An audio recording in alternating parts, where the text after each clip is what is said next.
سەبارەت بە دۆخی نینەوە بە تایبەتی بۆ کریسیانەکان و نەگەڕانەوەیان بۆ نینەوە بۆ دەشتی نینەوە هەروەها بە گشتی دۆخی کریسیانەکان لە عێراق دەمانەوێت لەگەڵ میوانەکەمان هەندێک پرسی زیاتر بکەین کە بۆچی دۆخیان تاکو ئێستا ئاوایە. میوانەکەمان زۆر بەڕێز جۆرج تۆما ئیشۆ جێگری ئەمینداری پارتی یەکێتی دیموکراتی کلدانی کە ڕاستەوخۆ لە دهۆکەوە لەگەڵماندایە. بەڕێز ئیشۆ شەوتان باش، گەلێک سوپاس بۆ بەشداریکردنتان لەگەڵمان لەم گەشتەی هەواڵەکانی کوردستان 24. باشە، ئەمریکا ئەو پێکەوە ژیانەی کە لە هەرێمی کوردستان هەیە چۆن دەیبینێت و چۆن دەینرخێنێت بەڕایەوە؟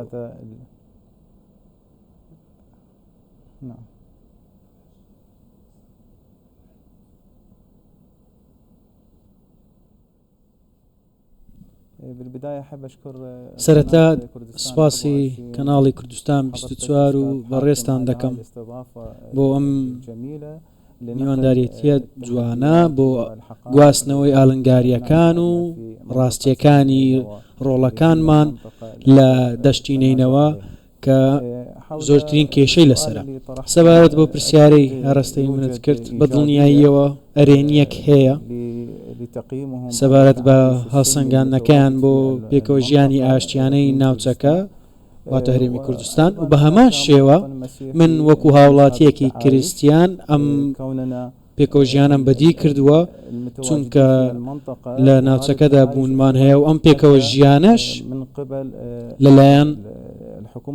حکوومەتی هەرێمی کوردستانەوە فراهم کراوە لەلایەن بەڕێز مەسرور بارزانی سەرۆکی حکوومەتی هەرێمی کوردستان. زۆر سوپاسی دەکەین و هەروەها بەدیمان کردووە لەلایەن بوونی خۆمان لەو ڕێو ڕسمە ئاینیانە لە کڵێساکان بە ئازادی ڕێو ڕسمەکان بەڕێوە دەچن. سەقامگیری ناوچەکە هەیە، ئەم تایبەتمەندیانەمان هەیە بۆ پێکاتەی کریسیان لە هەرێمی کوردستان. زۆر باشە. بەڕێز ئیشۆ، لە سەردانەکەی سەرۆکوەزیران مەسرور بارزانی بۆ ئەمریکا پێزانینی زۆری هەبوو بۆ ئەو پێکەوە ژیانەی کە لە هەرێمی کوردستان هەیە. ئەمە بۆچی دەگەڕێتەوە؟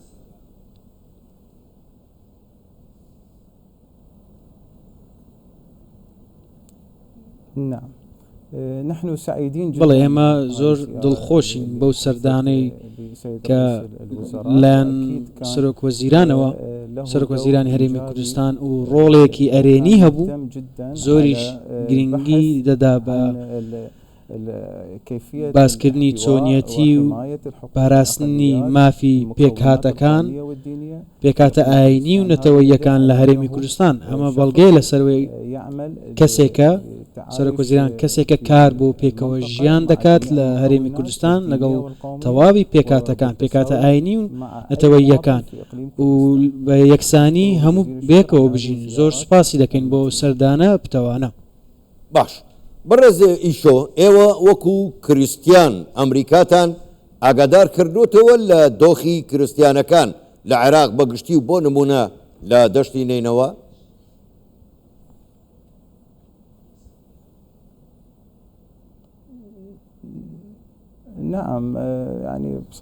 بەڵێ لە ڕاستیدا سوپاسی ویلایەتە یەکگرتووەکانی ئەمریکا دەکەین گەل و حکوومەتەکەشی بۆ ئەو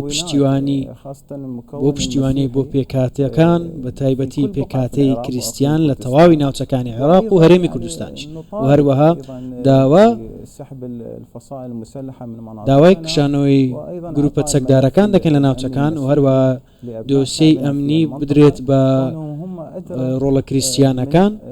چونکە خۆیان ئاوارە بوونە. ئەو ناوچەیە زۆرینەی دانیشتوانی کلدانی و سریانین. ئەو ناوچانە ژمارەی دانیشتوانەکەی ڕەسەنن لە مێژینەیە لێدا بوونیان هەیە بۆیە هیواخوازین شارێکی زیاتر هەبێت لەسەر ئەو گروپە چەکدارانە تاوەکو بکشێنەوە و دۆسیەی ئەمنیش بدرێت بە ڕۆڵەکانی ناوچەکە. باش، بەڕێز ئیشۆ، یعنی بەڕای ئێوە بۆچی تا ئێستاش دۆخی دەشتی نینەوە ئاسایی نابێتەوە؟ بۆچی تا ئێستاش دۆخێکی سەربازی لە دەشتی نینەوە هەیە؟ هۆکاری ئەمە چییە؟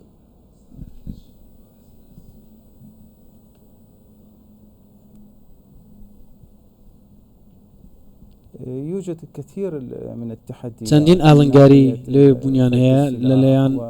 بۆ نمونە دانانی چەک دانانی چەکی ئەو گروپە چەکداریانە هەروە ئاڵنگاری دیکەش هەیە لە بواری دەرفەتی کار و شەڕ لە پێناو ژێوی ژیانیان چونکە ئەوان کەسانی ئاشتی خوازن گەلێکی نەتەوەیەکی سادن هەمیشە داوای سەقامگیری و ئاشتی بۆ پێکاتەکانی دیکە دەکەن بەڵام بەم شێوەی مامەڵە لەگەڵ ئێمە ناکرێت و سەردانەکەی دوایین سەردانەکەی بەڕێز ئانۆ جەوهەر بۆ واشنگتن ئەویش کە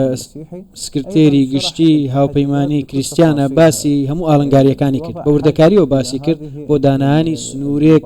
بۆ ئەم بێزارکردنی ئەم پێکاتەیە لە دەشتی نەیتنەوە بۆیە ئەم ئاڵنگاریانە زۆرن هیواخوازین سنووردار بکرێن لەلایەن حکوومەتەکان و حکوومەتە نێوخۆییەکان و حکوومەتە نێودەوڵەتیەکانیش زۆر باشە بەڕێز ئیشۆ ئەو ئاڵنگاریانەی کە ڕوبەڕووی کریسیانەکان دەبێتەوە هەم لە عێراق ینی بە بەراوردێ بکەین با بڵین بە بەراورد لە نێوان عێراق و لە نێوان هەرێمی کوردستان ئەوە چۆن دەبینن؟